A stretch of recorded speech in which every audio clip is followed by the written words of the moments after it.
Thank you.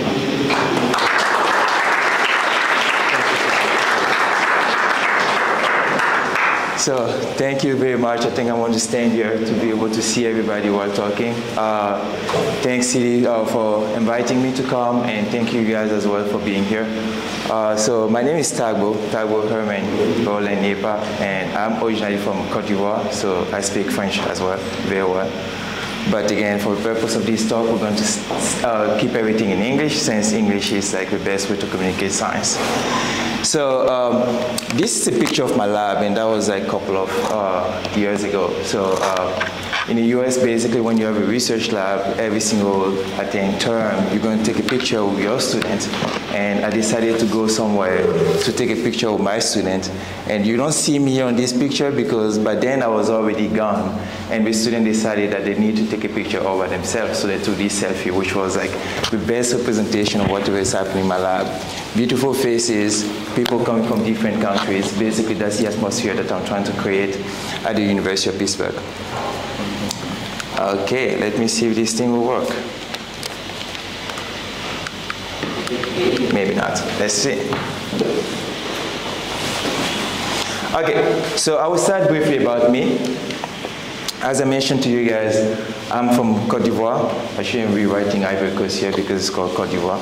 I'm from Côte d'Ivoire, and basically as I started as a scientist, it was at the Pasteur Institute. So that's what I mentioned recently to CD, that basically I started my career here at the Pasteur Institute. So the lady who really influenced me to become a scientist today, her name is Professor Dosomie, and she is the current director of the Pasteur Institute. So I got an associate degree in food science, meaning that I was using basically food products to make, again, better food or food that can last for a very long time that we can eat. And after my training, which was a BTS, I think you guys have the same system here, I went to work for the Pasteur Institute, where I was first of all a food microbiologist, and later on they switched me from food microbiology to medical microbiology, because obviously we need much more people to examine blood sample, urine sample than food products. So basically when I switched to the medical microbiology side, this is when I started hearing about disease, what makes people sick. That food that we eat every day can also make us sick, right? And basically I became much more fascinated by that process that I decided to move to the US. So from Côte d'Ivoire, I went to Germany, Allemagne. I went to Germany, and I went to the University of Dortmund, where I spent about 2 years, right? So after that, I transferred to Syracuse University. This is in New York, where I got my Ph.D. I finished my bachelor, got my Ph.D. from Syracuse University. And after that Ph.D. program, basically I decided to become a faculty member, so follow up down that track by becoming a postdoc and do everything that you need that prepare you toward moving forward. But this is a cool story. That was during my PhD, right? During my PhD time. So I know here at DAUST, you guys are building things, right? You guys are engineers. You want to be able to solve problems. And at that time, when I was a PhD student, we thought about a problem that exists mostly with door handle whenever we go to a bathroom, right?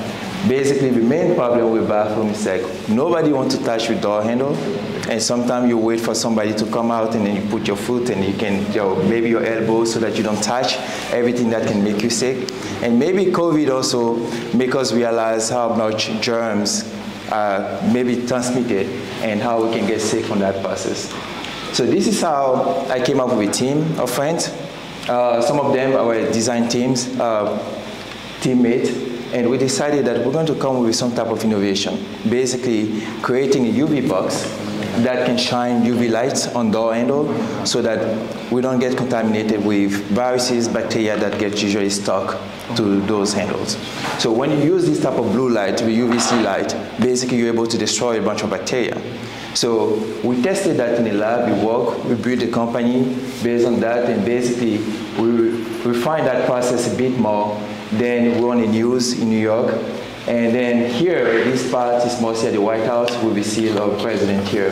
We're invited really to go up to the White House for one of these meetings. So it means that in the US, if you have a chance really to go according to a certain process, you might even be able to see the president. Who knows, right? But just to say that these opportunities are just open to everybody.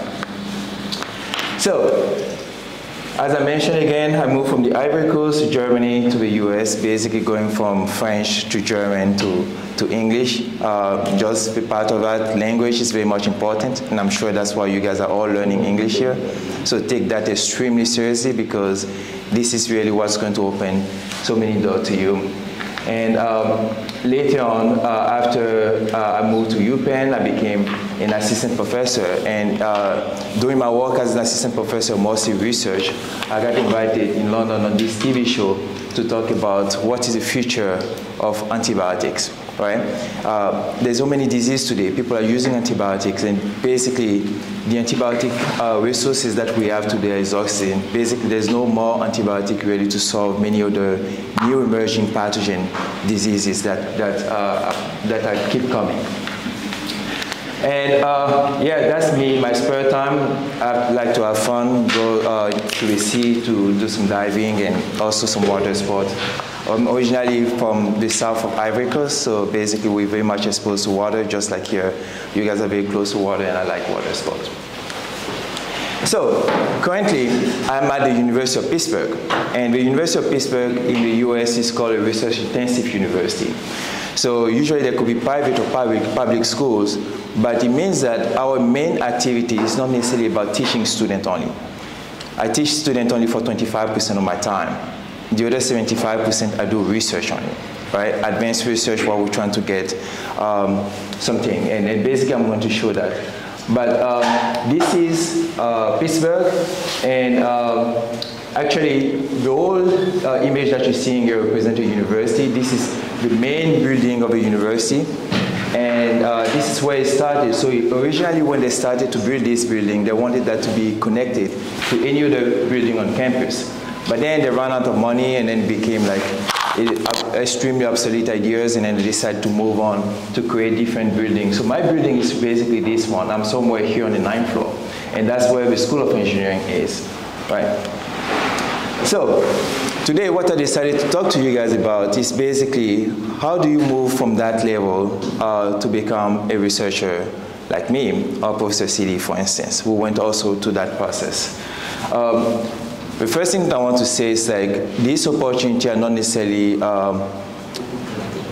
they're not necessarily geared only toward people who have connection with government, meaning that government official, for instance.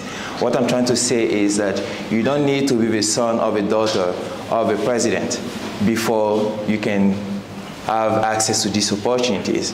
Right? I'm nobody. You go to the Ivory Coast, you say my name, they won't even know if I existed, right? Because nobody paid attention to that. But basically, you can come to the level where you can achieve any single thing that you have in mind. And I'm sure this is the type of motivational talk that you hear from YouTube or maybe from following social media. But actually, it's something real. And I want you guys to put that in your mind, that basically you can be like anybody that you see that does science today.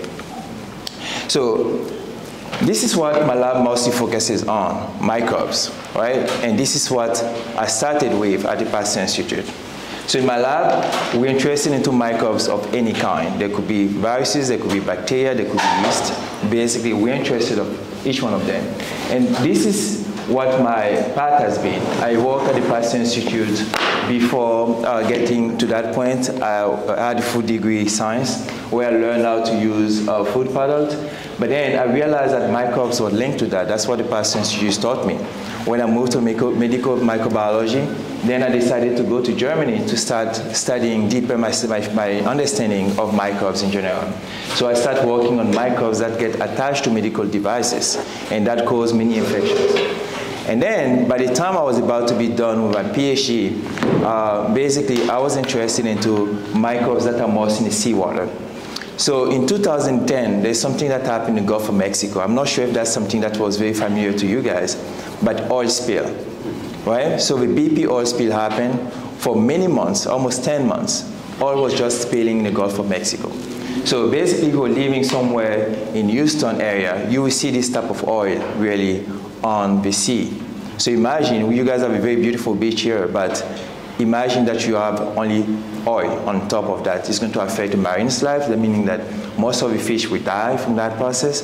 People who eat fish basically will not have enough to eat. And how do we solve this problem?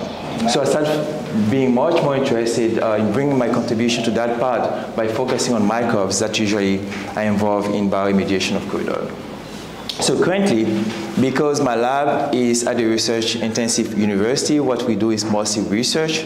I started focusing mostly on microbes by standing on those backgrounds that I acquired during my associate degree, my bachelor, and also my Ph.D. So one of the things that we do, we focus on drug-resistant pathogen. So drug resistance means that you get sick, you go to the hospital, you get antibiotics, you swallow the antibiotics, and the disease is still present. It means that the infection doesn't move anywhere. It's still there, but it becomes worse. Because we're lacking antibiotics, then somebody who experiences this type of event can actually die, right? So what I do, I develop a strategy that is based on electrochemistry. And I also develop a technology that is based on nanoparticles to see how we can get rid of drug-resistant infection. So here's the video. In the middle of that video, you see a point. That dot is actually microbes, and that microbe is called yeast, right? Yeast is what you put into the dough whenever you're trying to bake bread, and then it starts becoming bigger. That's the type of yeast. That yeast is a good yeast. It's called Saccharomyces cerevisiae. It's a good one. We eat that somehow. That's the same yeast that we use to make beer. So hopefully, you guys are young, you're not drinking. But if you drink at some point, basically that's the best yeast that allows to make these kind of drinks. But the yeast that I'm showing here is a yeast that you and I can be infected with. It's called Candida albicans. And that yeast basically resists to so many drugs. The problem with that yeast is that it's also the same type of cells as our cells. So it's a eukaryotic cells. So it's not just like bacteria cells that are just single cells that can die anytime, but those yeasts just look like any of our cells in our body. So that means that as you start giving much more antibiotic to kill that yeast, guess what you do to your own organism, right? You give a drug that is extremely toxic to that yeast, it's going to be similarly toxic to your own body as well. So we're somehow limited by the amount of drugs that we can provide, especially to solve these type of issues. But if you have nutrients, food that is present, that yeast become 2, the 2 become 4, the 4 become 8. And here I'm showing the time here, it's just in 48 hours that yeast become billion of yeast. So once you get this level of yeast per gram of tissues, this is what is called infection. And we have some hard time solving this stuff. So what my lab does, basically we develop a system that is based on electrochemistry. So we're using electrical current here to destroy that yeast. That's the same yeast as I showed previously. And then make that yeast very much sensitive to antibiotics. So if antibiotic was working, but not so well, now you can amplify the activity of this antibiotic by just providing this type of adequate level of current to basically lyse the cell membrane and allow the antibiotic to enter. So right now what my lab is doing is like we're designing different type of system basically to make some medical devices where we're going to provide some low level of electrochemical current to people who have this type of infection so that they might have their infection eradicated. Here I'm showing the side where we're using nanoparticles. So nanotechnology is everything that is in a nano size, right? So it's like extremely small. You can think about dust. So if you see dust somewhere that you can touch, basically that dust usually is visible, so it's at a micro size. So the nanotechnology is like extremely small. And as you can see here, basically these particles that we're designing are just 20 nanometers. But inside them, they also have tinier nanoparticles that are mostly nickel-based nanoparticles. So silica is part of the periodic table. Nickel is also part of the periodic table, but nickel seems to be extremely toxic to biological cells. So what we do, we create a microballoon that's going to be made out of silica, because silica is not bad. It's actually many of the cosmetic products that we're using have silica into that. So that means that it's okay for our organism. And by adding some nickel inside that silica, basically we're creating some type of anchor for different type of drugs that used not to work well on many bacteria, such as those one here. So if you have a bump on your face or maybe on your skin and you see that turning yellow, there's a bacteria inside that is called Staph aureus. And that's the same staph that we're showing here. Usually those staph resist extremely to drugs. So what we're trying to design here is nanoparticles that's extremely powerful in that sense that that nanoparticle contains some antibiotics. And because from the outside, the nanoparticle is nice, it has silica outside, then it can easily attach to the cell membrane. But guess what? As the cells start dividing, they're changing their environment and the pH becomes extremely small. That means that it becomes acidic. And that acidity is going to release the bond here and allow that drug basically to be released with time. So by doing that, we have the same cells exposed to the nanoparticles. And basically, when we provide them with that second scenario where the drug is embedded into the nanoparticles, then you release that, and you can see that you have some changes in the cell function. That means that that thin layer that the cell used to have to repel the drug outside, because that's what cells do. The same way that when baby doesn't like food, what they do, they spit that out. Those bacteria do the same thing. Whenever you give them antibiotics and they don't like it, they spit it out as well. But now they have to focus on something else because you already have something that is attached to their membrane. That changes certain the chemistry of their membrane and allow the drug to diffuse well and kill them. So with this is where we're going with that project. We're trying to make some new type of medical devices that somehow is going to coat different type of catheter, for instance, so that we can insert them into patients, and whenever there's an infection, basically those catheters remain intact, not infected at all, and they're not going to cause any more infection in people. So this is a vision that my lab has regarding this project, creating some medical technology that are mostly based on nanoparticles or maybe electrochemistry, just to get rid of challenging microorganisms. So the second part of what my lab focusing on is mostly related to oil spill, but not necessarily to oil spill, but mostly to a phenomena that is involved into oil and water. So I think that's a phenomena that you all saw. For instance, if you have a glass of water, you can see a piece of hair that is just floating on water, right? This is very common. You can also have a sheet of paper that can float on water. Do you guys know why all these things happen? Because of a force that we call interfacial tension, right? So if you think about that, the molecule that exists at the interface between oil and water, they're so tightly bound that for them to be removed from this interface is extremely difficult. So they create some type of tension for everything that's set there to remain there, unless that stuff is extremely heavy. That's the reason that you and we cannot walk on water. Even if we say that this guy is so strong that he walks on water, no, we cannot physically walk on water. But have you guys seen mosquitoes sitting on water? Have you guys seen a gecko walking on water? Yes, all these events happen because of interfacial tension, because it's so strong. So as you make an organism extremely small, this interfacial tension becomes extremely strong, meaning that that interfacial tension can even affect different things that sit on that. And this is the case of the microbes, because when you have oil spill, those microbes get stuck between oil and water, right? And then the same event that happened with your piece of hair that sits on water basically also happen in the lung of people, where you have somehow air and water, and many things can get stuck to it, including especially when people start vaping or start smoking, for instance, you have this particulate that can adhere to that. So this is all droplet, and basically our understanding of whatever interfacial phenomena is happening here allow us today to say, for instance, that when there's a microbes, that microbe is going to be stuck between oil and water.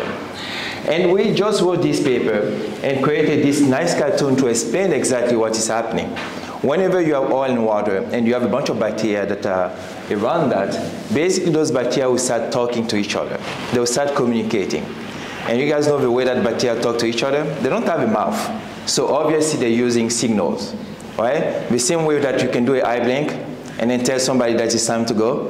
Those microbes also create signals, and their signal is mostly chemicals.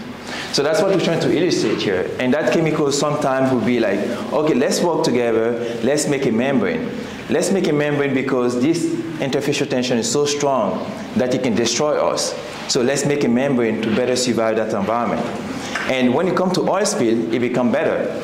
But then when you come to the lung environment, for instance, for somebody with tuberculosis, for instance, where you have those bacteria forming this type of event, then it becomes extremely complicated.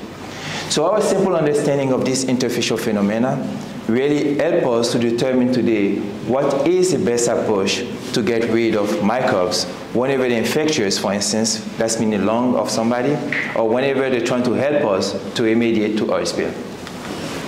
So this is the damage that you see. So those two microbes, they are the same. We call them Pseudomonas. And on B and D, I'm showing what happened to them after they went to the interfacial tension. So they got stuck between oil and water for a while. And then you can see that the one on the top, that clear spot that you see in the middle means that they've been destroyed somehow by the interfacial tension. So the interfacial tension almost acts like something that can pull them apart and tear them out. So basically you start seeing this void, this hole into that. But then this microbe can adapt, and here what you see is like in the second scenario, that particular microbe changes its behavior. It's like, for instance, you go out and then it starts raining. What do? Come back to your house, get something, get an umbrella, and then go back out, right? So because this interfacial tension seems to be so strong, those microbes have learned basically how to protect themselves, and the way that they're protecting themselves is just to make better fur, right? For instance, some animals, like horses, depending on the weather change, here maybe you guys may not necessarily realize that, but when you have an extreme weather change, for instance, where you go from 40 degrees Celsius in the summer to about -40 in the winter, which happens very often in Canada, for instance, then you have those animals that start making a lot of fur to protect themselves because they don't wear coats like us. So the same thing is learned also by those microbes, by those bacteria. They can start creating this 4-phase material that is mostly some type of sugar-based polymer to protect themselves against the interfacial tension so that they don't die out of this process. And as you can see here, based on the statistic, in the first case, for instance, many of these bacteria die. In the second case, very few of them die. Right? They become lice, they become teared apart from this interfacial tension. So the way we're studying them, we're using this needle, and that needle is inverted, so it's like a hook needle, and outside of that, we're creating an oil droplet. So then outside, you have a bacterial suspension, and after 24 hours, we remove the oil, and basically that's the kind of film that those microbes make. This is a similar film that you're going to see in the lung. This is a similar film that you're going to see between oil and water during oil spill. Those microbes are able to make that, and those films have some very interesting properties that we refer to as biomechanical properties of those films. So meaning that sometimes they're extremely viscous. Reason why somebody who has like a cold at some point they start producing a lot of mucus, they become much more viscous. Those bacteria can make also changes that's going to affect the biomechanics or the fluidity of those mucus that we have in our body. So that's something that we're studying in our lab, and we're trying to see how this affects us. So again, about biomechanics. So something that we discovered in my lab, and basically we're very proud about it, and basically that's what gave me that NSF career that Professor City was just mentioning about, was that we discovered that basically those microbes usually know how to build this coating, this fluffy material around themselves. And that fluffiness really is what allowed them to really stick together. And they stick together in a manner that is very similar to sushi. Any of you eat sushi? Big fan of sushi? Yeah. So if you guys know how to make sushi, you know that you don't use any single rice to make sushi. Some of them will not stick together, right? So if you use basmati, for instance, it will never make that. Basmati will always remain like that. But if you use a short grain rice, basically because of that fluffiness that is outside of that, basically you can squeeze that for a very long time and it's going to get stuck together. So the adaptation of microbes into this interfacial environment usually dictate how those microbes behave, and also how it does affect our health, for instance, when it comes to cystic fibrosis or to tuberculosis, or it does affect also bioremediation of crude oil whenever you come to oil spill. And that's something that my lab is mostly focusing on. So based on that funding that we just received from NSF, this is what we'd like to envision. We'd like to focus not only on lung infection, but also on bioremediation of crude oil, but we'd like to even think about different types of microbes that exist. Do you guys know that you have about 1,000 microbial species on your skin? So we have a bunch of microbes on our skin. Whenever you take your shower, what do you do next? You put lotion. And those lotions is just emulsions, right? Water, oil emulsions. And we never thought about that. How these type of emulsions could simply be amplified or maybe improved, optimized to allow us, for instance, to have better skin. Or maybe to allow those microbes living in our skin to protect us even better against disease. And that's the type of question that we're asking ourselves, a question that nobody ever asked before, and trying to find how we can use our knowledge of different type of science, of different field of sciences, to start making this science possible. This is mostly vaping or maybe disease like COVID, how it does affect lung health. So that whenever there's bacteria that already exist in the lung of somebody with tuberculosis, for instance, how these type of new diseases or new smoking habit really affect the consistency of a film that is already existing in the lung. And that's something that we receive a lot of funding from NSF to perform this type of research. So again, we start making some beautiful research again about that, in that sense that we want to see the expression of a gene. So gene expression means that you're trying to report a certain description of how well you're doing. For instance, when you work out, then you start sweating. This is part of your gene expression. For microbes, how they start experiencing stress at all water interface will be also described by different type of phenomena that we're trying to read as well. Then we will go further. This is my first PhD student. Now she graduated and then she worked in a company in Boston. And basically she was working on those microparticles. And this microparticle could be introduced into seawater. And basically what you see here is a crude oil. Those microparticles just suck the oil and allow basically the interfacial tension to be reduced so that microbes can even come to that and then start eating the oil better. So the last aspect of my work in my lab focused on what I call the nanoculture. So I just briefly mentioned about what we have on our skin, those microbes. So it's not only on our skin that we have those 1,000 species, but today it is well recognized that even in every single part of our body, we have different types of microbes. So if you used to think that you hate microbes, you hate germs, don't think that way. Just hate the bad one. The bad one, they're very few. Because in our body, you guys see that we have tons of microbes that usually protect us every single day. So if you were somebody that was using bleach to basically bleach your skin, that's bad because you kill those good germs, right? If you use a lot of medication, really, the germs that exist in your stomach, they usually help you to digest food. You get rid of them as well. And you count them about 1,000 of them. In our mouth, do you guys know how many we have? Even 775. That's a species that has been discovered today. So basically, a mom kissing a child, for instance, carry many of these germs to his child, but not necessarily for a bad purpose, but necessarily for a good purpose, right? But basically, this is the diversity that we have, and all this diversity is called the human microbiome, meaning that if we lose some of these germs, we can even be sicker than we are, right? If we have them and we know exactly how they work, basically we can improve our health. Today people know that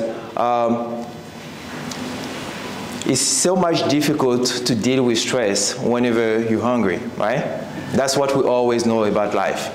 But now people went further to say that people could be depressed if they start losing some type of germs in their belly, right? And we call that the gut-brain axis. Meaning that every single germs that we have, microbes that we have in our stomach, can actually affect the way we're thinking. So people become much more depressed now because that whole microbiology in their stomach changed. And that's what we're trying to capture. How do we learn much more about those untapped resources that exist in human, and maybe that can help us become better human. So in my lab, what I do is like, well, those type of microbes, you can never cultivate them in a culture flask. If you guys see a picture of a scientist, that's a scientist that holds always a culture flask, and that's where we usually grow bacteria. This type of science has been done for years. What I'm trying to come up with in my lab is actually a novel way of thinking about microbes, where we can cultivate them outside of a laboratory. And I'm trying to create those bubbles. So to make these bubbles, it's very easy. I use a microfluidic system. Right? So I think you guys are aware of microfluidics. It's just working with tiny level of fluid. And sometimes to make droplets, sometimes to make emulsions, sometimes to make tiny bubbles. Right? But here what I'm trying to do, basically, I'm creating these tiny bubbles, and inside these tiny bubbles I have different bacteria. And usually those bacteria come from our own body. Right? And the way that these tiny bubbles work, if you know how to make bubble, like when you put a circular things into soap, and then that's the same process, basically. So what we're trying to do here, we're introducing those bacteria here into a shell that is mostly a polymer, and then outside of it, there is a surfactant that allows that polymer to remain spherical. Then we can use a cool microscope to basically see those microbes in the capsules and how they evolve with time. Right? Afterward, we can reconstruct each one of these bubbles and determine what is the density of the cells that exist into those bubbles. Okay, I think it's a bit frozen here, but hopefully it comes.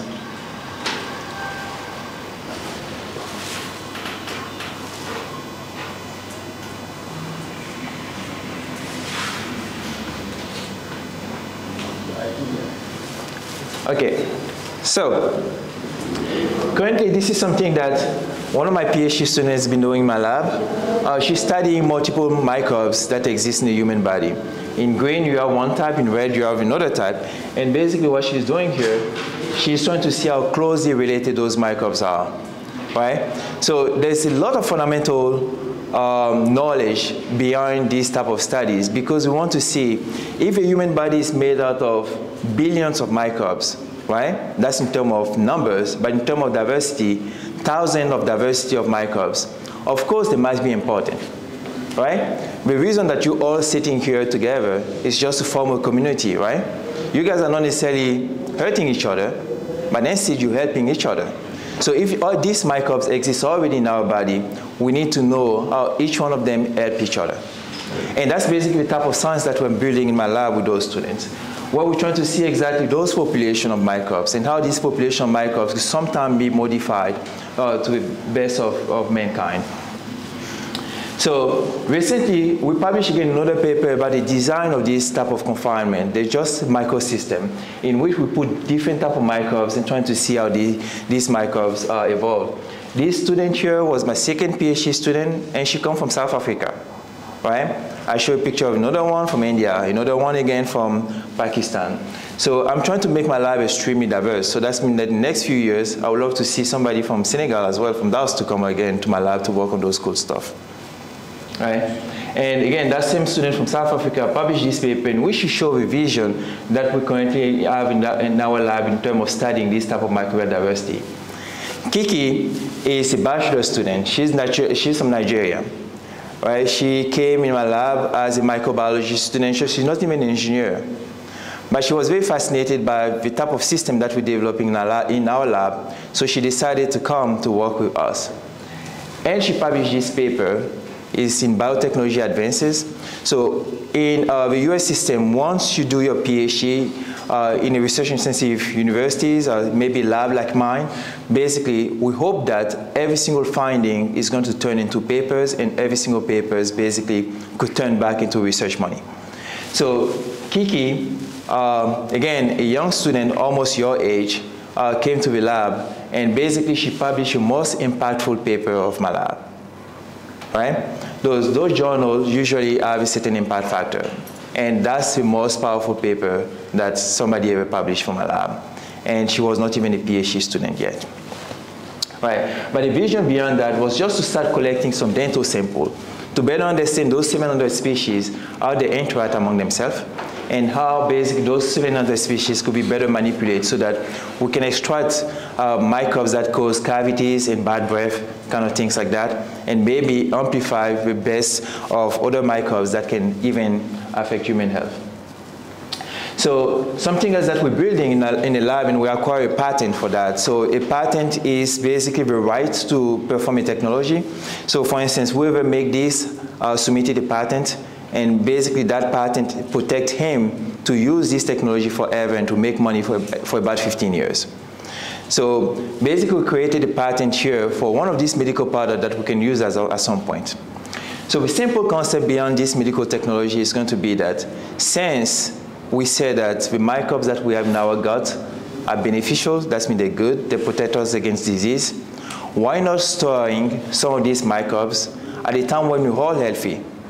And then if for some reason we need to take antibiotics and then kill them again, basically the good microbes that we already stored, we can put them back into our organism. So we're creating some type of cocktail of these microbes into those capsules. And the cocktail of these microbes that we extract from our body, we can provide that back again to people that are sick. And they can get back to their health. And eventually we're going to run some animal models, meaning that if we want to make sure that it works, basically those microbes need to be introduced into an animal and they need to perform well. You start with smaller animal like rodent, mice, and then later on when you work, you go to pig, and then later when it works very well in pig, you go in human, and then you have to make sure that this works perfectly in human before it becomes medication that you and I can use. Right? And that's our way of thinking about this whole process. But again, this is the type of disease that this type of technology is going to solve, because all these diseases are linked to the type of microbe we have in our stomach. So if we lose some of these microbes, basically you can have mouth cancer, you can have ulcer, you can have different type of diseases just because some of these good germs are no longer existent in our body. Right? So again, that's a way of thinking about health. Not necessarily focusing on medication like antibiotics, but also how we can use actually good bacteria to protect ourselves. So that was a lot about research, and I told you guys that's about 75% of my job at the University of Pittsburgh. The rest of that is just being an educator, maybe being in a classroom talking to students about different classes. I'm teaching transport phenomena, right? Fluid mechanics, fluid dynamics, and heat and mass transfer. That's what I'm teaching. But then, after the students spend their time during their bachelor, basically I bring them to my lab to do their PhD. And here, if you like to do a PhD at the University of Pittsburgh, the first thing is to apply. Sometimes you can apply to a PhD directly, you can apply to a master program. And as far as I know, from my conversation with Professor Dow, basically DAUST is just linking with different universities in the US to try to enable you guys to do that. And the University of Pittsburgh could be one of them. So in our School of Engineering, we have multiple departments. We have bioengineering, that's one department I belong to. Chemical engineering, that's my main department. Civil, the third department where I am. Electrical engineering, I'm not in this department. Industrial, I'm not again, but I'm in material science. So I'm in 4 departments in our School of Engineering. So that means that I can recruit any students from those 4 departments. But in addition to that, I'm in other centers again, where basically because we do microbiology work or microbiome engineering work, we can easily recruit students. The process for applying, the first advice is going to be just take your classes here very seriously, trying to get a good transcript. We want you guys to have a good GPA. Whenever we open a transcript, I'm not sure exactly if it's here from 1 to 20, is that how you guys go, or from 1 to 5 or 1 to 4 with GPA? 100? Okay, so imagine that you guys go to from 1 to 100. Basically, 95% is considered as an A.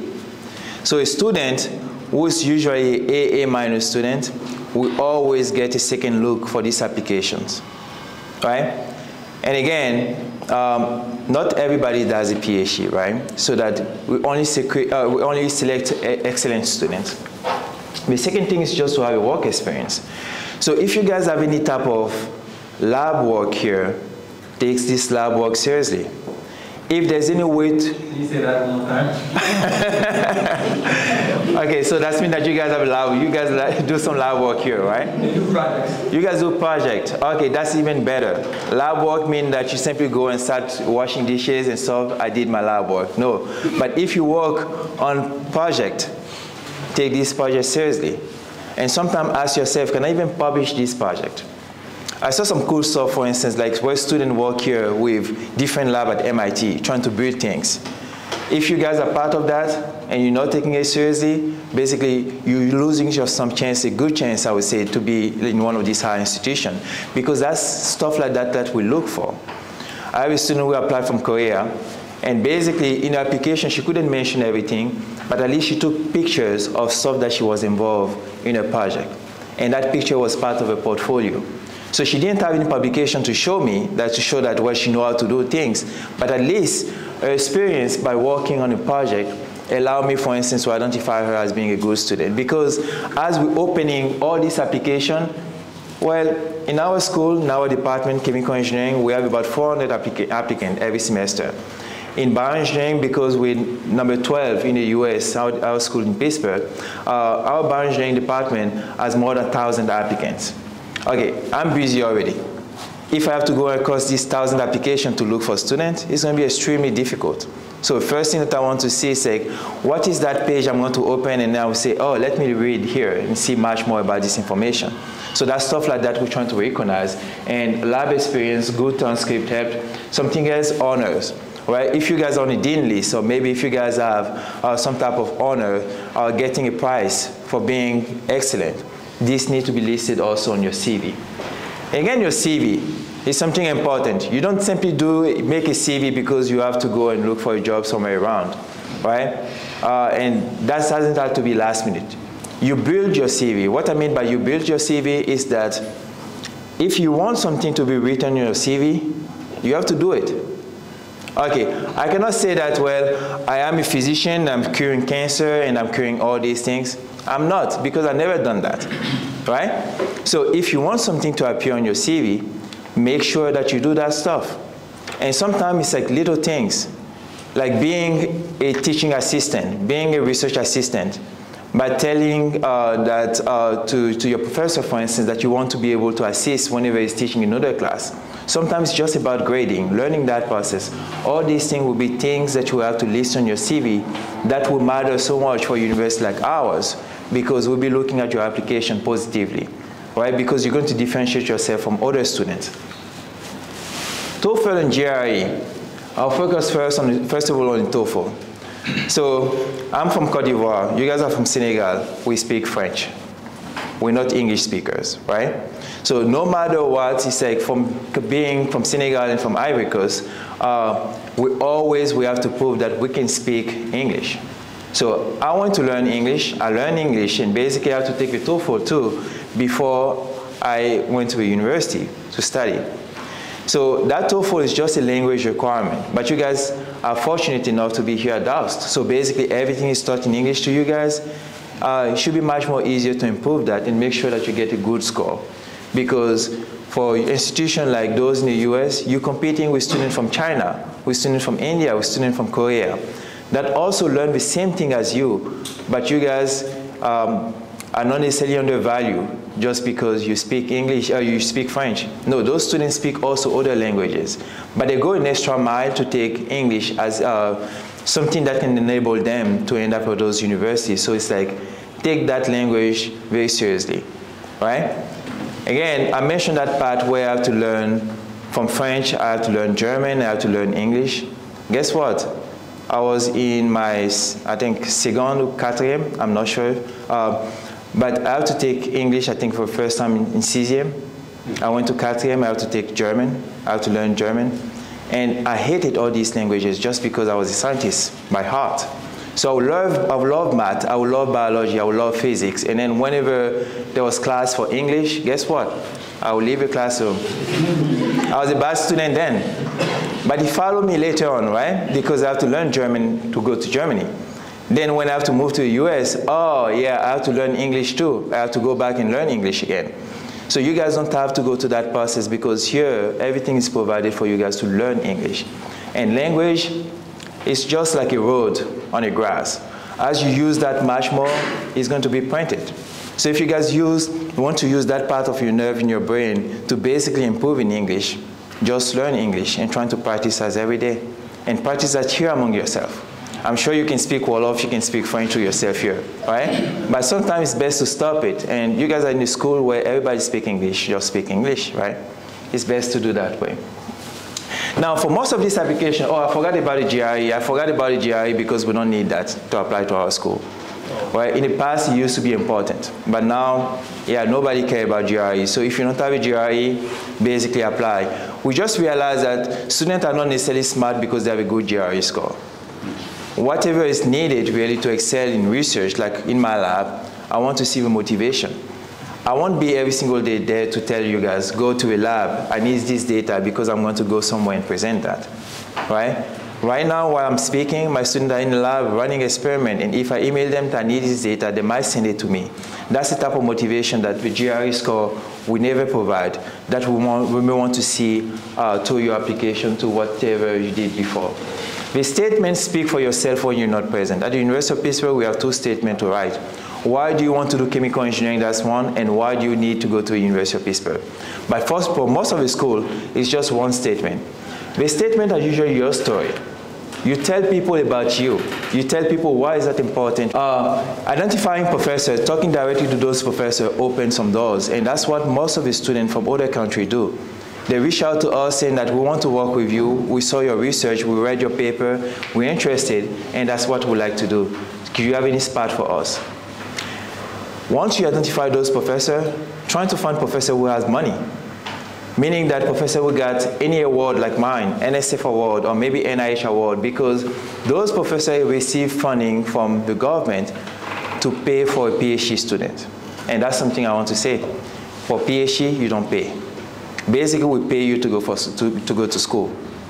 We give you a stipend of about $2,500 every single month for you to go to school. You don't pay for your tuition. A reference letter will come here from your professor here, right? So this is a timeline that my first PhD student put together. Whenever she started thinking about the TOEFL, whenever she started thinking about building a relationship with professor, applying, being shortlisted, basically everything that she did in terms of reaching out to a point where she was admitted in December to come to my lab, basically she has that plan. So it's not necessarily for you guys to memorize that, but to say that nothing happened by chance. You create that path by just planning ahead of time, right? If you want to come to work at these universities, that means that you need to do already things that are needed here to be the best student that you can be. Start planning about going to one of these universities, reaching out to the people, they're applying on time, and basically trying to gather all the information that's required for you to be admitted and start working there. So again, this is a trick question here.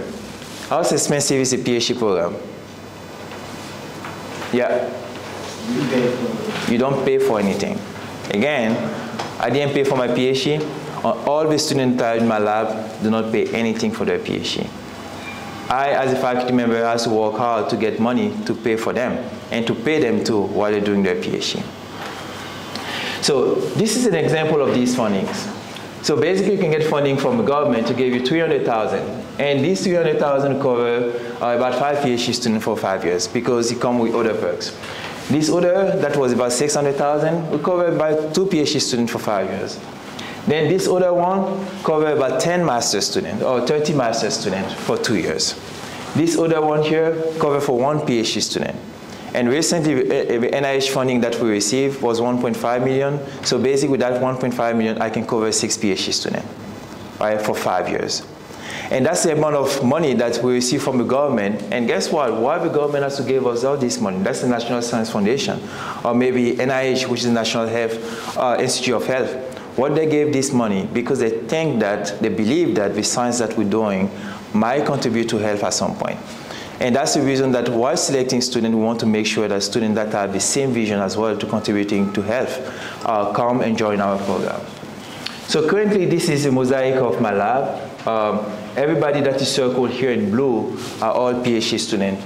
Shana from South Africa, Huda from Pakistan, Reem from Lebanon, another American student.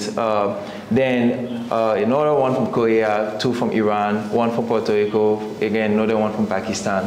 And basically it's like all this mosaic of students I'm getting here. But you know what color is missing except mine? I don't see any. Africa. Exactly. I don't see any. So basically, I have to make the step of going to school sometime. Like to recruit Camila from Puerto Rico, I have to go to a school and make that step.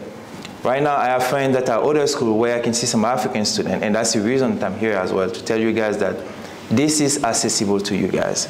And especially being at a university like DAUST here, gave you guys that opportunity to have a direct bridge with universities in the US to continue your higher education.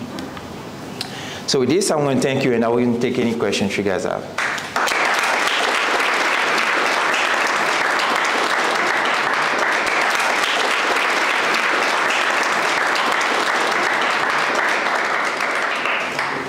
Yes? You said you sometimes use nanotechnology to solve antibiotic products. I would like to know, can we destroy cancer cells by using nanobubbles? Yes, I think a couple of labs do that, where they use nanobubbles to destroy cells. I think nanobubbles you mostly use for detection because they have a high contrast in MRI. So when people are making tiny bubbles that can circulate, the only thing is like they're extremely, they have a low density, so maybe they float. So in the bloodstream, sometimes they start aggregating at places that are not necessarily where they intended to be. But there's much of research on nanobubble in cancer. Yeah. Yeah. As human, animals, or some living beings, can we say that microorganisms like bacteria, microbes, or viruses have brain, or something that is close? If they what? If they have brain, like they think like a population, they want to connect themselves to be more stronger to... I see what you mean. Yes. Yeah. So if microorganisms have brain, I would say yes, but not brain as the similar one that we do have, right? Okay, I would call their brain part of their DNA, right? If you think about that, their brain is mostly incorporated into their DNA, where they remember things that they have to do. So the same behavior between oil and water, when you put a particle that does not have any type of memory or that is not necessarily a biologically active particle, usually those particles start coming up together. For instance, if you have a droplet of coffee on maybe the floor and then it start drying, you're going to see how these coffee particles start organizing themselves from the outside to the inside. This is just a natural phenomenon, mostly driven by physics. But then when you go to a biology environment, then you have to think about those cells because they sense the environment and they respond to it. So that brain, I'm going to consider that it's just the ability to respond to different type of action or activities. And that's what cells do. They sense the environment and then they react. Right? So if they see that you use the same antibiotics to try to kill them every day, guess what? They're going to try to figure out where is the target of the antibiotics. If maybe the antibiotics should go and attack one piece of their DNA, they're going to destroy that piece of DNA from themselves so that they might survive for a very long time. And that's how these cells work, because guess what? If they didn't have brain, why we who have brain are still not able to kill them? Right? So basically what I'm trying to say is not necessarily brain to our sense, but basically their DNA are so much creatively engineered, of course by God who made all these things, that those cells respond naturally to different phenomena, and we have some hard time catching up with that. But for instance, for the HIV virus, I don't know, but he is very intelligent. He comes in our organism, and we find himself in our DNA, so that we can't, how can I say, we can't destroy him easily. I don't know, why is this virus so intelligent more than other one? You are asking smart questions right now, and I think those questions need to be answered with Ph.D. thesis. So hopefully you join a lab. Seriously, I'm serious. Hopefully you join a lab and then basically trying to answer those same questions. And that's how I started. My time at the Pasteur Institute, I just had a BTS in Food Science in agroalimentaire, and basically I spent some time there doing research every day. when I got switched from food microbiology to medical microbiology, I think the thing that captivated me the most, we were working on the urine sample of that lady, and the first time that she brought urine, it was completely darker than a beer, right? But then she was under antibiotics. She took antibiotics for a very long time, to the point where the urine that she was bringing was green because of the medication that she was taking. And guess what? We still found that same E. coli strain, the bacteria that was affecting her, was still present. That means that despite the fact that she was taking antibiotics, the same microbe was there, but maybe much more resistant now. And that's how the first question came to mind. Why can we deal with this drug resistance problem with antibiotics? And that's basically what led to my PhD thesis, what led to me becoming a faculty member today. So questions like the one that you're thinking about are a great question. And maybe questions that deserve to be pursued by you as a PhD student somewhere else. And I'm going to encourage you guys, I think sometimes you can be shy and not asking this question. Ask this question yourself and try to find answers somewhere else. Yeah, I think I have a question there. I'm just going to give my opinion, the way I think it. Like, the bacteria, for me, they have their own agenda, and maybe it is inside of their cell. Because I'm wondering, like, why a bacteria has just to attack this type of cell? Why doesn't it have the possibility to go and attack another one? For the case of the liver, or for the case of kidney. Now, for the intelligence, it does something that is already plugged inside. And then the adaptation, how does it come all along? Like, really, that's the question, why she raised that. That's a question I kind of have. Do they have a type of agenda, or does a DNA encrypted inside and they have to follow that path and go to it? Or don't we have a type of science that allows us to get inside, and all the bacteria, we kind of tell them, you have to stop now. It's not the liver now. You have to go do something else. That's a great point, and I would say a very great reflection. All these why questions that we're asking, sometimes take years for answering them. And sometimes these answers are not necessarily to a full capacity, meaning that in my lab, I can focus on one microbial species for a certain number of years, and at some point people get tired and then move on to something else, and those questions still are left unanswered. One thing that I can say to follow up on your comment, some of the bacteria that I was showing here, like Pseudomonas, they only have 6,000 genes. Only 6,000 genes compared to the human genome. That is extremely vast, right? So that means that this is one single cell, just like one cell of our body, that has only 6,000 genes. For us, it's much more complex, right? But for these bacteria that have 6,000 genes, guess what? At least 4,000 of them are unknown. We don't know what the function is. So that means that scientists like you and I went and looked into this gene's expression and trying to figure out exactly why is this gene made. We know, for instance, one of the genes can allow them to have a tail so the bacteria can start swimming everywhere, as I was showing in some of these videos. Or one of the genes can allow them, for instance, to duplicate so that they can grow and then divide every single time. But we don't know what the most vast majority of these genes are, because I'm just one person to study one thing. And maybe I may not necessarily discover the whole library of those 6,000 genes, because that means that 6,000 people at least need to focus on that on the right time, I think at the same time as well, and maybe over a certain course of time to be able to link stuff together. And that's where the missing gap regarding science comes.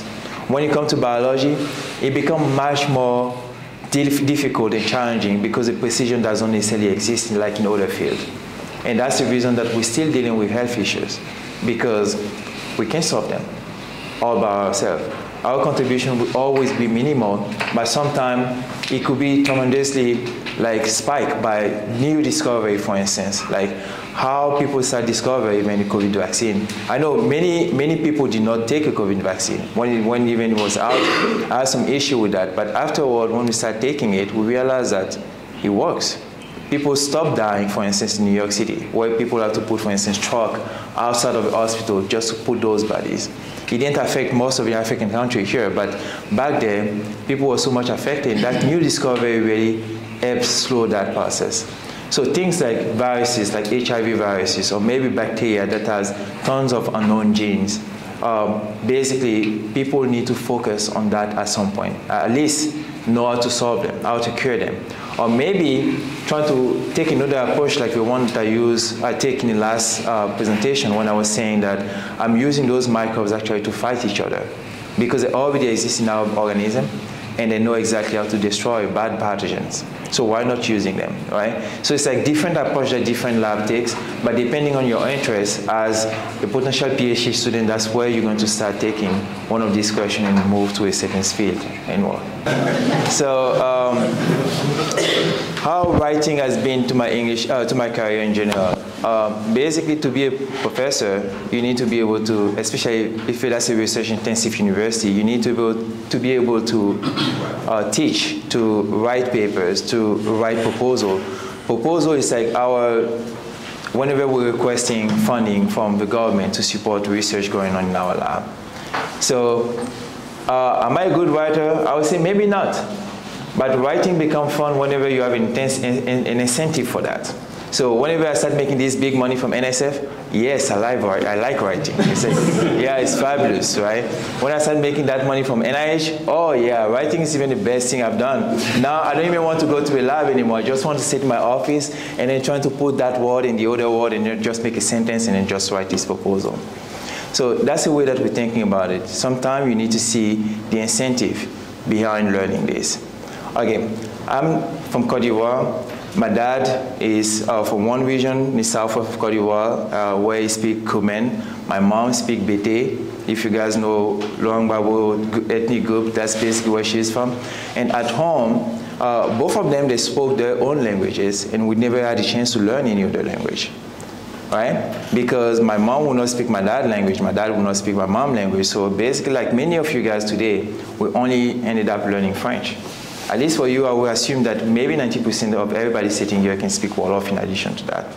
So we never had that chance of thinking or maybe exercising our brain to see how do we need, for instance, to translate things, not necessarily to go to French first, but because we know exactly what this word means, the other one, then use that directly. So that practice, that exercise, I never got that until I learned German for the first time. So English became easier. So meaning that it's become so much easier for somebody who already have a second language to learn the third one, to learn the fourth one. So you guys have much more advantage for that. But now when it comes to writing, nobody likes to write. That's so natural. Why do we have to write when we can simply say it? Well, we're not going to say it to everybody because I won't hear you if you apply to our department. You only have to write that, and that's what's going to be expected. So it's like things that seem to be sometimes uncomfortable, you have to force yourself and go through that process. And that's what I have to do to write this successful proposal to the government. I didn't like writing. My students don't like writing, but they have to write so that I can publish those papers, so that I can use those papers to ask for money to the government.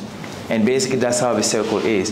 As you start seeing the incentive for that, it becomes so much easier for you to push yourself and make that happen. So writing has been extremely important in my career. I would not say necessarily writing, period, but writing in English has been extremely important to my career. So I think you need to give them more quizzes. Sure. Yeah. Two questions. Yes. Like the first question is like you talked about the study you did with yeast. Yeast. Yeah. And my question is like, is COVID microbes similar to this? Yes. Multiply, regenerate themselves. Then we regenerate also that piece of the viral DNA. And then we start making more viruses. And then as we start making more viruses, their DNA start corrupting most of our cells in the same way that it acts on a computer, for instance. And that's how it works. So it's like a completely different beast. But again, a smaller number of genes, including the gene to replicate the virus again, exists into that viral DNA. So it's like a completely different side of field of science here. But it's like, again, it goes out deep into the power of our DNA, of DNA in general. Because today that's what we use to produce a COVID vaccine, for instance, to start solving this type of problem. I don't know if I answered your question. So the second question is, what's the principal use of electricity? Because there are some students that were working, that's still working on the project. They use electricity to, I don't know, divide microbes, like for example, malaria, microbe, and they're using electricity for that. They are working on that, and also vibration on microbiome dynamics. Like the use of electricity and vibration. Okay, that's a good thing. For electricity, that's the first thing I'll answer because that's what we do in our lab too. So everything is about surface charges, right? Electricity provides charge, right? You have an electron that is flowing across things. And basically, that electron is produced because you have a charge difference. For instance, a molecule losing an electron. It's going to create that electricity. So as you can produce much more of that, you're going to have the power going. Then the effect on the cells is that you're charging somehow those cells. So I mentioned that the bacteria are able to spit out the drugs. And all this ability of them to receive something diffusing into them and then spitting that stuff out is based on what we call ion-gated, sometimes voltage-gated ion channel. So basically it's like a channel that open and close depending on the potential difference, right? So basically depending on the voltage. So if you have a cell, that cell inside of that, they have different type of salt. They can have calcium. Do you guys remember that in biology? Mm-hmm. You have a cells, you have different type of ion, and then you have this ion being spilled out and then entering, whether you have ion, potassium channels and all these things. So you have a soup within the cell that is made out of iron, and those ions could have a net charge of that is positive. Outside of that, you can have just plain water. That's us drinking water, for instance. That has also a neutral charge. So inside is positively charged, outside is neutrally charged. Basically, you have that difference that gave you what we call the membrane potential of a cell. So every single cells have their own membrane potential. So by things that we're doing here, we're tricking that system by just disrupting that process. We don't know exactly what the hell that potential is for them, but just we're introducing a huge charge difference and zapping them to a point where we inverse that process. Things that used not to enter are now forced to enter. And now the cells have to think about how to respond to that, right? They're intelligent. They have to think about how to respond to that. Instead of trying to resist to antibiotics, they want to try to close this channel or maybe to calibrate them better. So that's a trick that we usually use on those cells by applying electrical field on them. Now, the impact of vibration and things, vibration usually is like a mechanical impact, has mechanical impact on things. When you start your chair vibrating and stuff, basically it's like shaking you and stuff like that.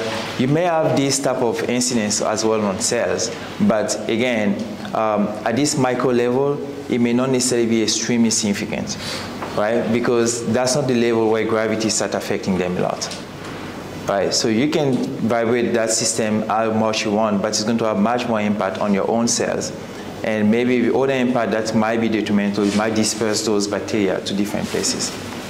I have this question because I watched a video, like there is not a scientist, somebody working there, somebody like this. He died like two weeks ago, I think. He was talking about the fact that when you take water, you have at a certain level of vibration, it starts changing the shape of the water. Are you talking about molecular vibration? Yes. Okay, molecular vibration is completely different phenomena, not necessarily physical vibration. Molecular vibration, of course, could be linked as well to physical vibration. But molecular vibration is just something that you can have also whenever you have burning motion. You have a particle that is just vibrating around places. Right? At this point, necessarily, there's no major effect except that impact diffusion. So I'm not sure if you guys take fluid mechanics, fluid dynamics kind of studies here, but basically it's going to be that diffusion coefficient that's going to be much more affected by molecular vibration. So at this point, you talk about molecular transport, right? And that's something that always happened to be, but that might have different effect on different type of organism. Yeah. So earlier you've talked about people that have smoking habits, and me personally, as far as I know, I think in order to control that, you have to control the level of dopamine that you have coming in your brain. I'm not really sure. But what I wanted to know is biomedical technology that can allow you, let's say, to control that level of dopamine that is leading you into craving, into smoking.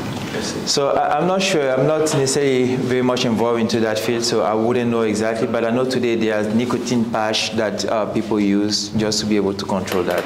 I'm not sure to what extent it affects, for instance, the brain and just that single systems. And but yeah, I think people find today different alternative for stopping smoking habit.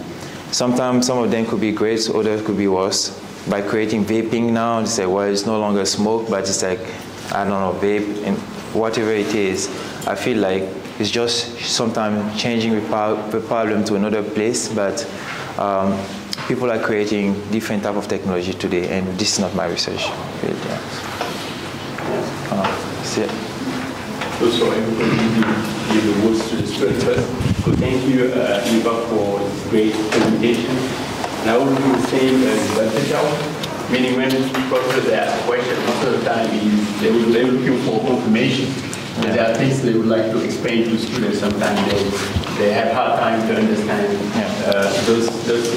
And it's come from Adam, I don't know if he's here, has some question about how can you get involved in so many disciplinary areas. So with that question, I would like you to comment about that, because we have our 2 first years where students, sometimes they want to major on something later, but they don't see the importance of doing physics 1, physics 2, or chemistry, or sometimes biology. And I see from your talk, you talk about surface tension, and we talk about that in physics 1, right? But if you want to affect the surface tension, you do chemistry, because you need to do surface treatment, right? You talk about fluid mechanics, and here you come from the biomedical area or chemistry area, and you're teaching fluid mechanics. So, and we see that, we know that the world is going there. You cannot be closed in your box and doing something and try to avoid what's going around. Otherwise, your impact will be limited. So that's why I'm happy to see for your research how you need to take different fields, put them together, where in our first prep year is what we try to do. We try to give them, they have courses in computer science, they have courses in chemistry, sometimes biology, physics 1, physics 2. You see, talking about the fact that you can affect the membrane of cells by doing some, learning about fields, electrostatic fields. This is physics 2, right? So all those basics for us is very important for them to have the 2 first years, because they start measuring, because later they will understand better some phenomenon and be able to work in multidisciplinary fields, right? So like you need to comment about that, because we're impressed about how broad is your areas where you get involved, and probably it's giving you huge impact on your research and your research. That's a great point that you picked up on here. And thanks for bringing that up. Think about it. What is the definition of engineering? We usually say solving problems, but how do you solve those problems? By applying science. And what is that science? Usually that science is not necessarily one thing. We just say science. It's not by applying chemistry, by applying physics, by applying math, by applying all these things. So basically it's like the pure application every single thing that you learn. So I started with food science, moved to bioengineering for my bachelor. My Ph.D. was in chemical engineering, and the type of research that I do today, as mentioned here, can touch so many things. So from this picture that I'm showing, I have chemical engineering student, I have biomedical engineering student. Sometimes I have microbiology students. Sometimes I have students coming from different places just to be able to work in my lab.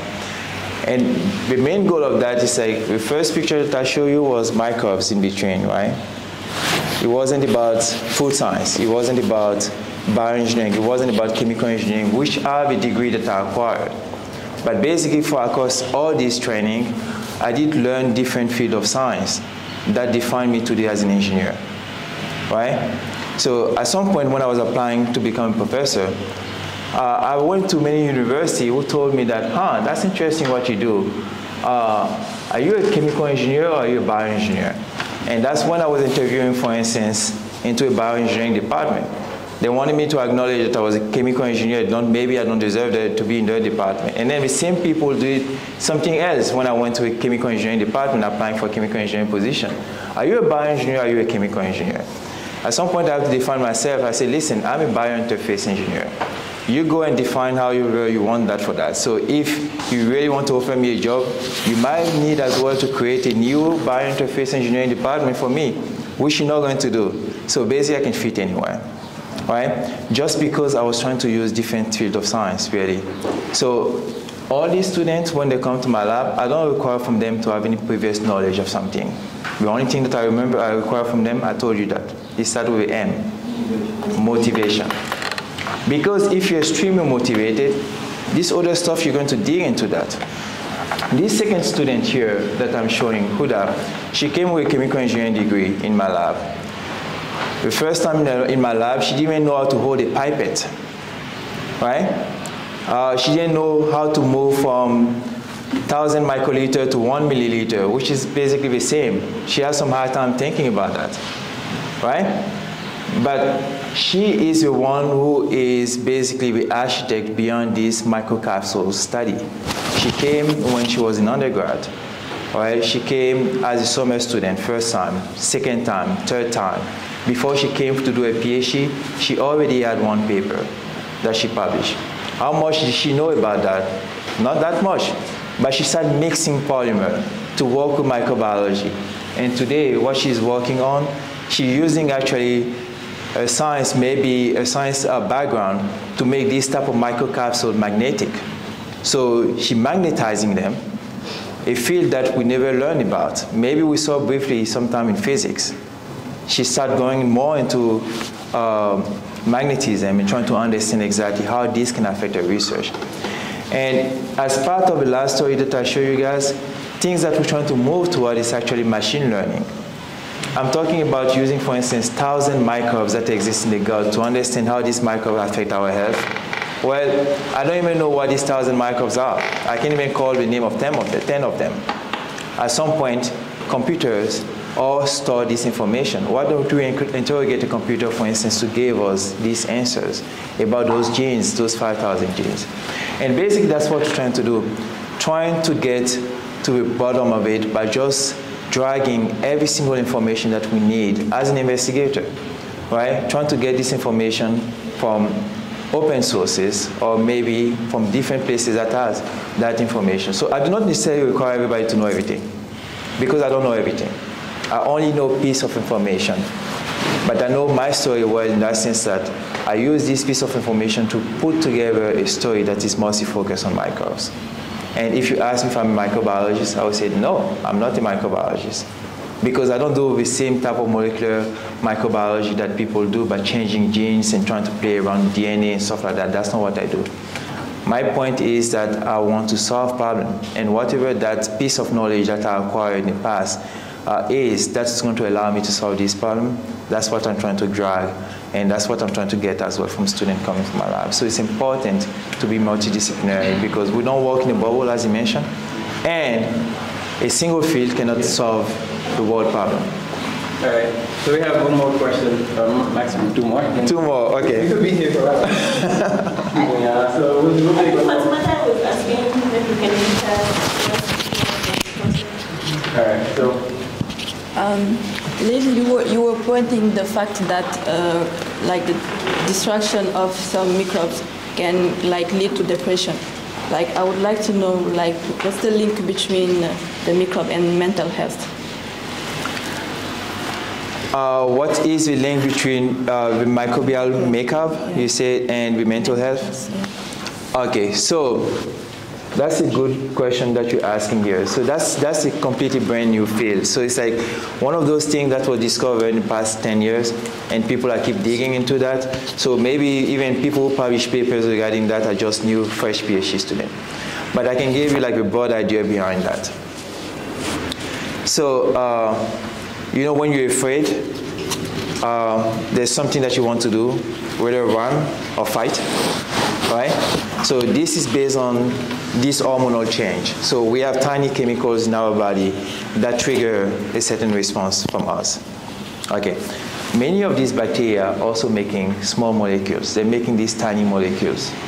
And these tiny molecules can easily travel across our body to blood or to the digestive system, for instance, or maybe can also diffuse across our flesh, for instance, right?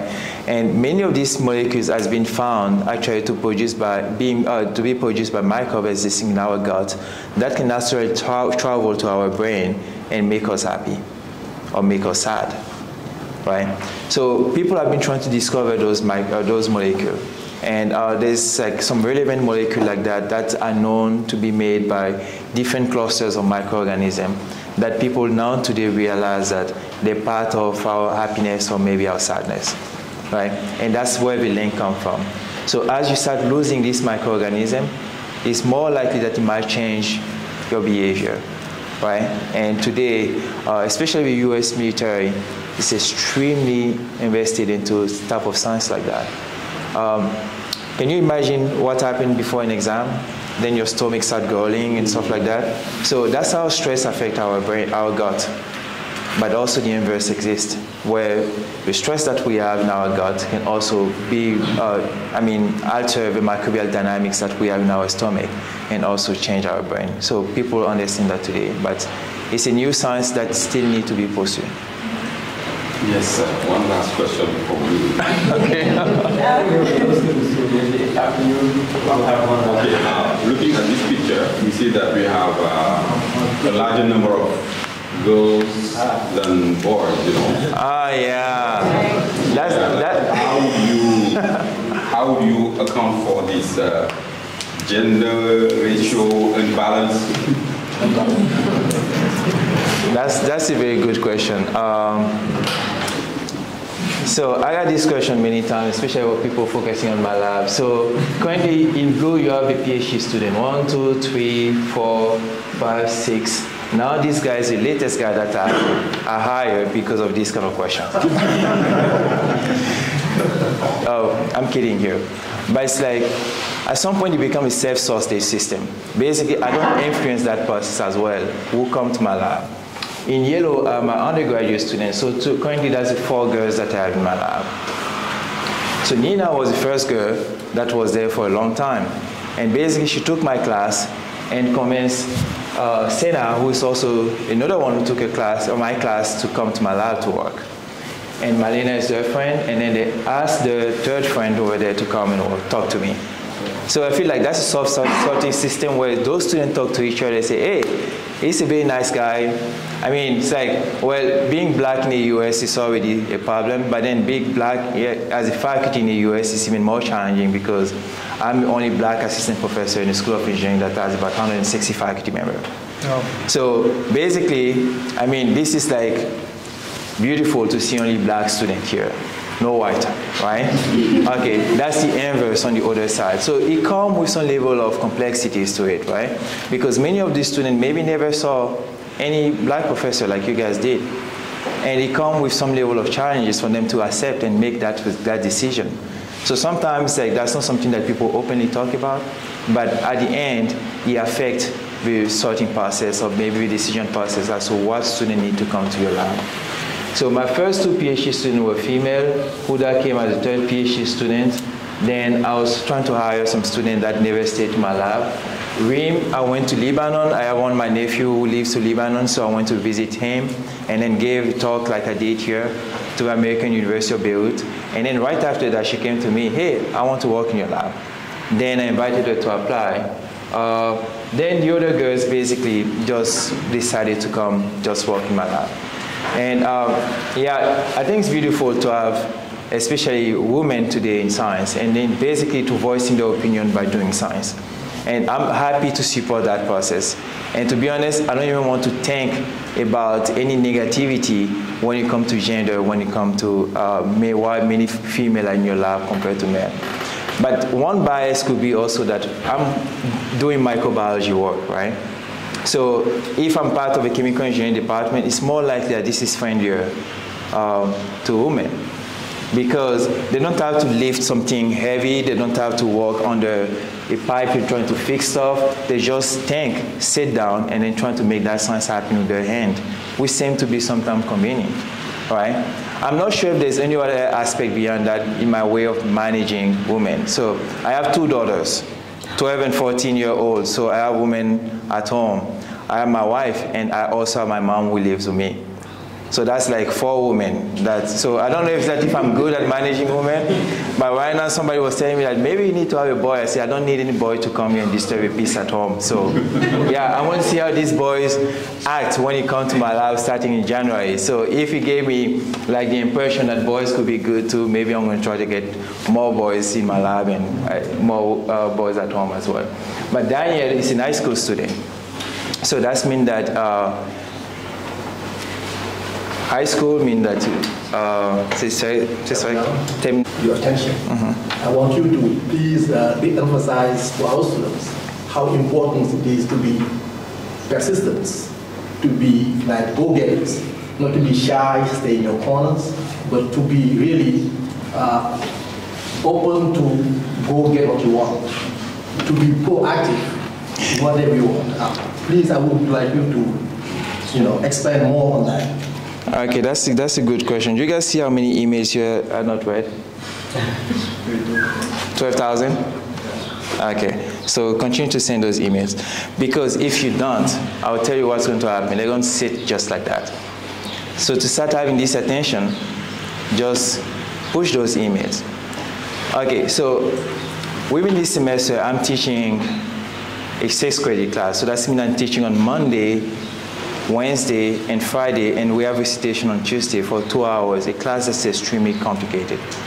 And in the midst of that, I have to travel. Like, I had class on Friday, but I wasn't there because I was traveling to come here, right? I have exam on Wednesday. I'm not here. I'm not going to be there. My student will take over that. So I still need to do my faculty job in addition to teach. So if you guys don't send those emails and you're shy about that, do you guys know what's going to happen to those 12,000 emails? I'm going to delete them. Guess why I'm doing that? Because if I delete them and that email was important, that person's going to email again, right? And that's the attitude that many of the faculty, and I didn't get this attitude for myself, but it's like, there's a faculty member that said that at the end of the year, it all delete all his emails because it's like, if it's important, you're going to come back again. So if you don't come back, you become a loser, right? Because technically, well, that's already 7 students. That's a lot of work. I don't need 1 extra student. So if you don't insist, I wouldn't know necessarily that you really care for it. And it's like, well, if you really want it and you know 2 paragraph, 3 paragraph email after that because it won't be useful, right? You can come with very simple questions. I really appreciate your talk and maybe I want to follow up on this. What is the process to join your lab as an exchange student? That's interesting. Because now you make me think about something. So even if I don't answer right away, I'll continue to think about your answer while working. And at some point, I'll be like, okay, let me email her. Because it was a short email, something that I can answer at some point. Right? So the amount necessarily does not necessarily trigger what the response should be. As it's very short, brief, precise, and concise, basically people can go and dig much more into those emails and just give you a quick answer. Sometimes you don't email as well because you expect an answer. You email as well because you want to give some update. For instance, oh, I just want to let you know that I did apply to your department as a Ph.D. student. Okay, so the next time that I'm among those 1,000 applications, I want to look for you, right? So basically, is that what you were looking for? Yes, you want me to pay attention to your application, probably to tell my colleague that we need to look favorably on this student because she paid attention to my talk, or maybe we had this connection. And if you mention my name in your application, even if I don't take a look of that, my colleague will be the one saying that, hey, Dr. Niepa, there's this student from Senegal who applied here, and she said you guys met. Did we meet? Yes, I was here with you guys. Even if that was like far away, we just met, right? So it's like, what can you do in terms of putting an email together that's going to make people think very quickly about giving you an answer? I think that's what it has to be. But don't stop just because you didn't get an answer. That means that it wasn't important for you. Okay, no more question? Well, you asked the last question, so no more. So you ask a question, and then maybe we'll do it. Does this university have scholarship for international students? Okay, for PhD only. Yeah, for bachelor, master's, no, it's usually for domestic student. You have to be US citizen or you have to be permanent resident. I'm saying for PhD just because all my students here, I think I just have one American student among all my PhD students. The rest come from different places: Pakistan, Lebanon, Iran, South Korea. They're all foreign students. Only Huda, who is technically for Pakistan but just acquired a US citizenship, is the only US citizen that I have in my lab. So as we get funding to pick a PhD student, we don't have to justify where these students should come from. We just need to justify that they're going to do the work. Right? So if you want to do your PhD, then that's where things become free, but you have to do all these 7 things that I mentioned about. All right. Yeah. I didn't take that like the fluid mechanics, but just by hand, I would like to know if there are strong links between the fluid mechanics and the bio. And the biomedical aspect of my work? Yes, there's a lot of link. Microfluidics involves some fluid mechanics. So it's like, we call that laminar flow, when the flow is like completely, and whatever disturbance happens is what creates these capsules. So yes, there's some level of link there. There's also some link between the capsule that we're generating and how they evolve with time. So basically, we are doing different studies actually to see if by imaging those capsules, usually you're going to see them rotating because they start experiencing osmosis, meaning that water starts leaving the capsules. And in fluid mechanics, whoever knows that there's one extremely complicated equation that we call the Navier-Stokes equations. Yeah, that equation describes why the capsule should be swelling, should be rotating. So stuff like that is things that we're usually interested in. And in addition to have a laminar flow, for instance, we can create different channels and then grow the bacteria and make sure that those bacteria remain intact or that not necessarily flow with emotion because they're stuck to the interface, for instance. So yes, there's a lot of fluid mechanics and things that we do in the lab. All right. No question? All right. We have a lot of questions. Especially you said that you can send you an email, but we don't have email. Oh, you don't have my email address? I can share it later. Okay, yeah. Just share the email. Yeah. Is it a question or? And yeah, to find somebody, just Google the name of that person. And I'm sure if you can Google my name, you're going to... You can have the public email, but the... I don't know. No, I have 3 emails. The one that is corrupted with those 12,000 emails is my Gmail. So you send it to my Gmail, forget it. I will never answer. Right? If it goes to my Pitt email address, yes, that's my job email. So I might answer that. Yeah. If that's my yahoo.fr account, then yeah, that's one email that I don't use very much, although I'm trying to minimize it. So on that one, I delete every single month because it's not 12,000 yet. I mean, if there was a way to see all these 12,000 appearing in once, then I would select all and delete that. But I cannot do that, so it looked like a lot of work for me to go to do that for 100, I have to do that multiple times, which I want. Yeah. Is that the last? A technical question that I would like to know, how can I connect or link my knowledge that I learned at engineering school to make more.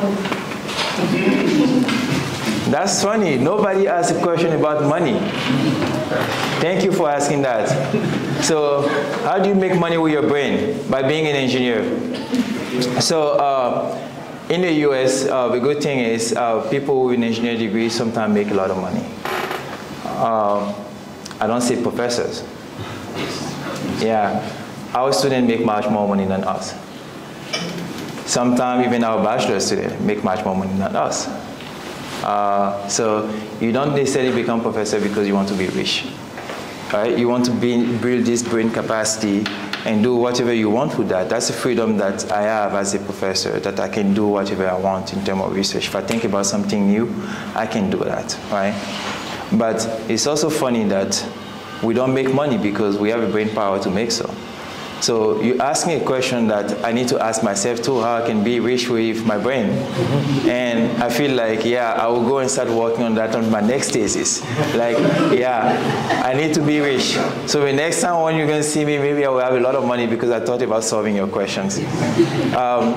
But usually, I think it's just a matter of opportunity and being able to make an impact. If you see Steve Jobs creating Apple, or maybe Mark Zuckerberg creating Facebook, and all these people, they may not necessarily have the same type of degree that we got, right? But they also knew what the opportunity was. One last aspect that I show here briefly was about my startup company.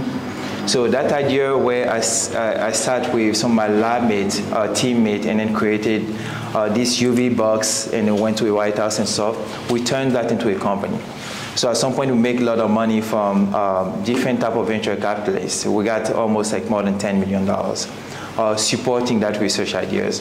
But that's at the time when I phased out from this startup venture because I wanted to become a professor while my business partner wanted really to make of that a big company. So we're very close to a big deal, and that was last year in October. And everything went like from a value of $80 million to zero because of a bad decision. So about making money, I feel like, I mean, my business partner was extremely hurt from that whole process, but yeah, I was okay. I mean, we lost money, but that money was not there. It was just written on paper, right? Where you could have done and turned into a big thing. But also, things that make me comfortable is like, well, I have a brain power to replicate that system if I need to. Right? So if I really want to make money, maybe I need to focus on making money. But for now, that's not the focus, so I think I'm fine. Right? Very good. So if I'm allowed to say two reflections based on your speech. So two reflections, things that I've learned myself. One of the things that I've learned, obviously, is that engineering can be applied in different fields. So I hope some of you learned that. He's working on biological sciences, medical sciences, and he has a background in engineering. So whether it's there could be some field that you may be interested in, and you think that your working on in school is not applying when in fact it's applicable to it. I think one of the questions talked about food mechanics and biology. Food mechanics, you can be engineers and mechanics engineers who do that, and then find yourself doing biological work. I had a colleague at MIT who worked on stress analysis on cells, biological cells. But she uses like the same stuff we use with bridges and cars, mechanics and materials. So I think that's very relevant here. Knowing that you could have a passion for a field and still do engineering and then find the application of that engineering skill to that particular passion. So that's one thing I've learned from his talk. The second thing I've learned from his talk was also motivation. He says he looks for people who have motivation, and he doesn't like to tell the students to come give me a paper. He just wants to do it. So I think most of us as faculty also like motivation. So we don't have to have our students tell them how far you in your project, when is the project due. I didn't see it last week, I see it this week. I think that motivation is very important. And for faculty, that's one thing that matters the most really. How motivated is the student that you don't have to tell them, come do your work, come to a meeting, they always come. So if you're gonna learn anything from him, I think it would be quite useful.